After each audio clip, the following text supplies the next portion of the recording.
سمجھ آ جائے نا کہ یہ کیوں آتے ہیں تو یقین جانو آپ اپنے آپ پہ ہنسو کہ یار کرنا کی سیدھے کرن کی نہیں ہیں. ہمیں ذہنی طور پہ ہم نے کچھ دیکھا، کچھ محسوس کیا، ہمارے اندر اریکٹیشن آئی، شہوت آئی. تو جب شہوت آتی ہے تو ہمارے ٹیسٹیکلز میں سے، ٹیسٹیز میں سے کچھ سپرمز، کچھ منی باہر آ جاتی ہے. اب وہ وزنی ہوتی ہے اور وہ جس نالی میں رہتی ہے واس ڈیفرنس میں، اس میں آ کے رک جاتی ہے. ہم جب پیشاب کرتے ہیں تو ہماری پوزیشن اس طرح ہوتی ہے 35 کے اینگل میں، یعنی ہم پاؤں کو ایسے اپنے پیٹ کے ساتھ لگا کے بیٹھے ہوتے ہیں، ایسے بیٹھتے ہیں نا واش روم میں. تو جب ہم اس پہ پریشر کرتے ہیں تو نیچے سے زمین میں جو فورس آف گریوٹی ہے وہ ہر چیز کو نیچے کو کھینچ رہی ہوتی ہے. تو وہ اب جو ڈراپ ہوتے ہیں وہ تھوڑے سے آگے آ جاتے ہیں.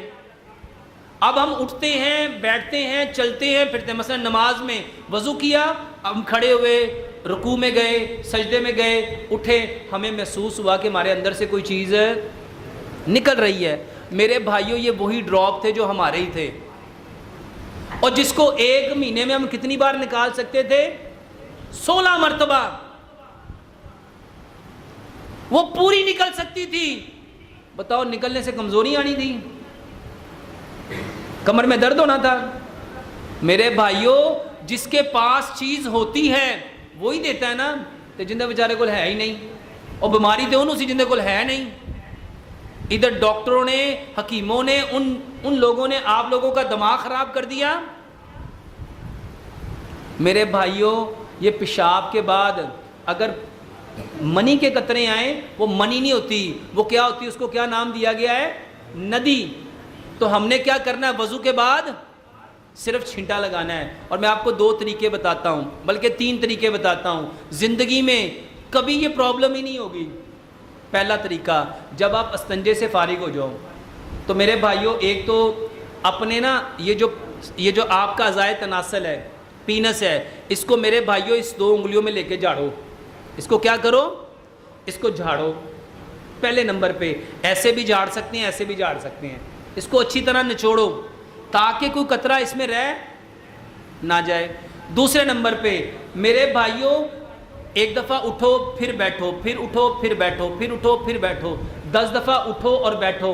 جب آپ 10 دفعہ اٹھو گے اور بیٹھو گے تو کوئی قطرہ آپ کا رہے گا. اس کے بعد ایک دفعہ پھر دوبارہ سے یورین پاس کرو، میرے بھائیوں وہ نکل جائے گی. اچھا ایسے بھی نہیں نکلا تو میرے بھائیوں آپ اپنے پیر کو یوں پورا اوپر اٹھاؤ.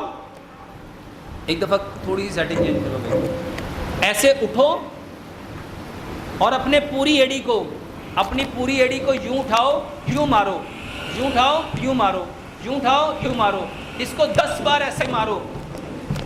جب ہم اس کو یوں 10 بار ماریں گے، یوں یہ جھٹکا دیں گے، بتاؤ یہاں پہ کوئی چیز باقی بچے گی؟ میرے بھائیوں یہ ساری کی ساری جو آپ مصیبت سمجھتے ہو اپنے لیے، اور ہر نوجوان اللہ کی قسم اس کے لیے دوائیاں کھا کھا کے اپنا بیڑا غرق کر دیتا ہے. میرے بھائیوں پہلے جھاڑنا ہے، پھر اٹھنا اور بیٹھنا ہے، اور پھر کیا کرنا؟ اپنی ایڑی کو 10 بار زور سے مارو. میرے بھائیوں یہ 3 طریقے کر لو، اللہ کی قسم زندگی میں کبھی قطرے نہیں آئیں گے.